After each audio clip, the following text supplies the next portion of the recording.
سب سے پہلے میننگز دیکھ لیں ہم اس پیج کے۔ قالتی قول، اقوال اور مقولہ، اقوال زرعی ریپیٹڈ ورڈ ہے۔ ابناء ابن کیم اور محمد بن قاسم۔ اردو میں لفظ بھی استعمال ہوتے ہیں نام کے لیے۔ احباء حب، محبوب اور محبت کے لیے ہم استعمال کرتے ہیں۔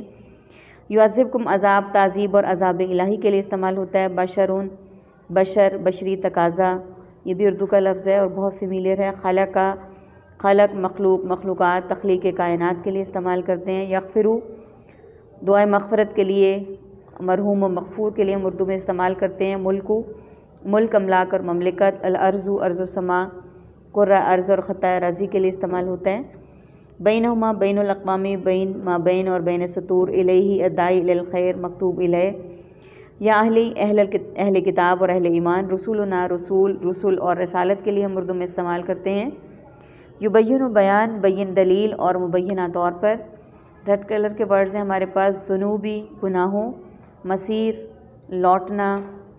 جاء، آیا ہے تمہارے پاس۔ اب دیکھیے اس کی تھوڑی سی انٹروڈکشن کو ہم دیکھ لیتے ہیں۔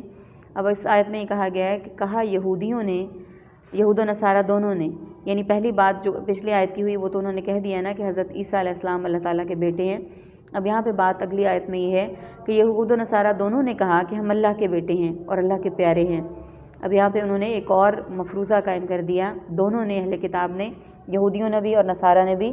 یعنی پہلے یہ تھے کہ نصارہ جو تھے وہ حضرت عیسیٰ علیہ السلام کو اللہ کا بیٹا کہتے تھے، اور یہود حضرت عزیر رضی اللہ تعالیٰ عنہ کو اپنا اللہ کا بیٹا مانتے تھے۔ لیکن یہاں پہ آ کے ان کا کفر اور زیادہ بڑھ گیا، اس میں اور زیادہ اضافہ ہو گیا، تو انہوں نے کہا کہ ہم اللہ کے بیٹے ہیں اور اس کے پیارے بھی ہیں۔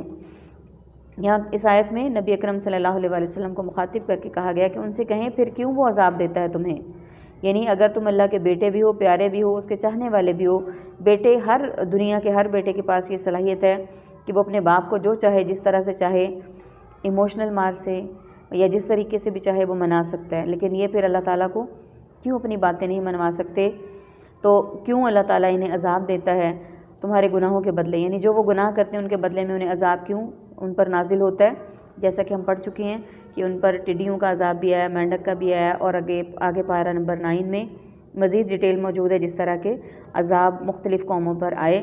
تو پھر یہ کہا گیا کہ وہ تمہارے گناہوں کے بدلے میں تمہیں عذاب کیوں دیتا ہے اگر تم اللہ کے بیٹے بھی ہو، محبت بھی اللہ تعالیٰ تم سے کرتا ہے، چاہتا بھی ہے، بلکہ تم انسان ہو ان میں سے جو اس نے پیدا کیے۔ بات اصل یہ ہے کہ تم ان انسانوں کا ہی حصہ ہو جو اللہ تعالیٰ نے پیدا کیے۔ وہ معاف کرتا ہے جس کو چاہتا ہے۔ یعنی اللہ تعالیٰ کی معافی کے لیے کرائٹیریا بھی یہ کہ جو انسان معافی چاہے گا، جو گناہوں کا اعتراف کرے گا اور اپنی معافی اللہ تعالیٰ سے مانگے گا، تو اللہ تعالیٰ جسے چاہیں گے وہ معاف کر دیں گے، اور وہ عذاب دیتا ہے جسے چاہتا ہے۔ یعنی جو قوم اپنے لیے عذاب کا انتخاب خود کرتی ہے، گناہوں پہ شرمندہ نہیں ہوتی، معافی نہیں مانگتی، تو اللہ تعالیٰ بھی جسے چاہتے ہیں وہ عذاب دیتے ہیں۔ اور اللہ ہی کے لیے بادشاہی ہے آسمان اور زمین کی، بے شک، اور جو ان کے دونوں کے درمیان ہے، یعنی آسمان کی ساری وسعتیں، زمین کی ساری وسعتیں سب اللہ تعالیٰ کے لیے ہیں، اور ان دونوں کے درمیان میں بھی جو کچھ ہے اس کا مالک بھی اللہ تعالیٰ ہے، اور اسی کی طرف لوٹنا ہے۔ بے شک ہم سب مسلمانوں کا اس بات پر ایمان ہے کہ ہم سب کو اسی کی طرف لوٹنا ہے، اور ہم سب کی اصل وہی ہے۔ دنیا میں جتنا بھی رہ لیں گے، جس بھی مسلک سے تعلق رکھیں گے، جو بھی نیشن ہوگی، جو بھی قوم ہوگی، لیکن لوٹنا سب کو اللہ تعالیٰ ہی کی طرف ہے۔ اہل ایمان، تحقیق آیا ہے تمہارے پاس ہمارا رسول۔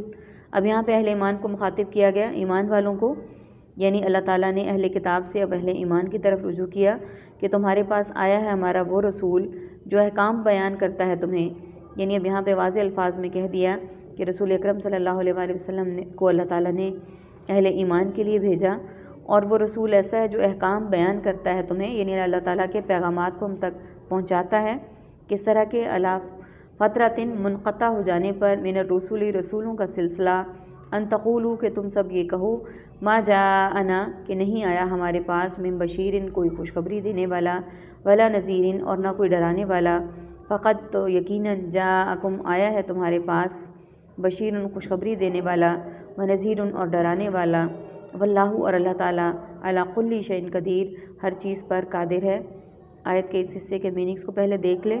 الرسول، انبیاء اور رسول، رسول اور رسالت، تقولو، کالا، قول، اقوال اور مقولہ، من جانب، من جبنا اور منوعن، بشیر، بشیر و نذیر، اشرہ مبشرہ، کلی طور پر، کل کائنات شیئن شے اشیاء اور اشیاء خوردنی قدیر قادر قدیر اور قدرت کاملہ۔ عربک کے ورڈز ہیں ہمارے پاس فترتن منقطع ہو جانے والا، جا آیا، نذیر ڈرانے والا، جا آ چکا، اور نذیر رپیٹ ہو رہا ہے ڈرانے والا۔ یعنی اللہ تعالیٰ نے یہاں پہ نبی اکرم صلی اللہ علیہ وآلہ وسلم کی جو خصوصیات بتائیں کہ رسولوں کے آنے کے سلسلے کے منقطع ہو جانے کے بعد فترتن اس ڈیوریشن کو کہا گیا ہے جو سلسلہ نبی صلی اللہ علیہ وآلہ وسلم اور حضرت عیسیٰ علیہ السلام کے درمیان بہت لمبا عرصہ تھا کہ کوئی نبی نہیں آیا تھا، اس عرصے کو فترتن کہا گیا ہے۔ حضرت عیسیٰ علیہ السلام اور نبی اکرم صلی اللہ علیہ وآلہ وسلم کے آنے کے درمیان تقریباً 670 یا تقریباً 700 سال کا جو ڈیوریشن ہے وہ بیان کیا جاتا ہے کہ اس کے بعد نبی صلی اللہ علیہ وآلہ وسلم تشریف لائے تھے، اور پھر ان کے آنے کا مقصد بیان کر دیا ہے کہ تم یہ نہ کہو، اس لیے نبی صلی اللہ علیہ وآلہ وسلم کو بھیجا گیا کہ تم یہ نہ کہو کہ ہمارے پاس کوئی خوشخبری دینے والا بھی نہیں آیا اور ڈرانے والا بھی نہیں آیا۔ اور خوشخبری جیسا کہ ہم جانتے ہیں کہ خوشخبری اس بات پر ہے کہ اللہ تعالیٰ کے احکامات کو بجا لانے پر جنتوں کی خوشخبری، اللہ تعالیٰ کی رضا کی خوشخبری، اور ڈرانے والا یعنی وہ اللہ تعالیٰ کے عذاب سے ڈرانے والے کہ اللہ تعالیٰ کے ناپسندیدہ راستے پر چلنے والے کے لیے کس چیز کے عذاب کا ذکر ہے یا کیا عذاب ملے گا یا دوزخ کا ذکر۔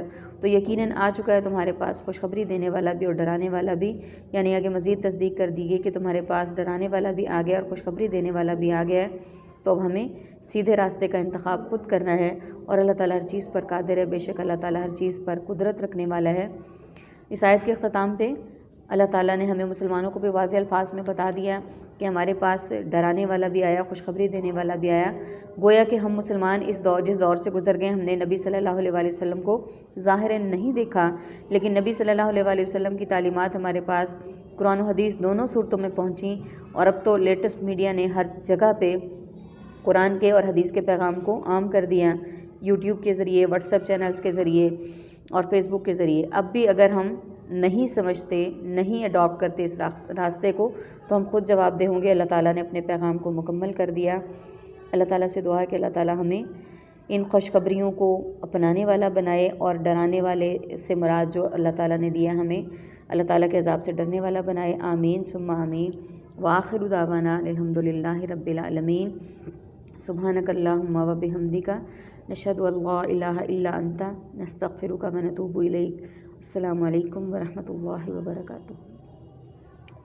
چھوٹی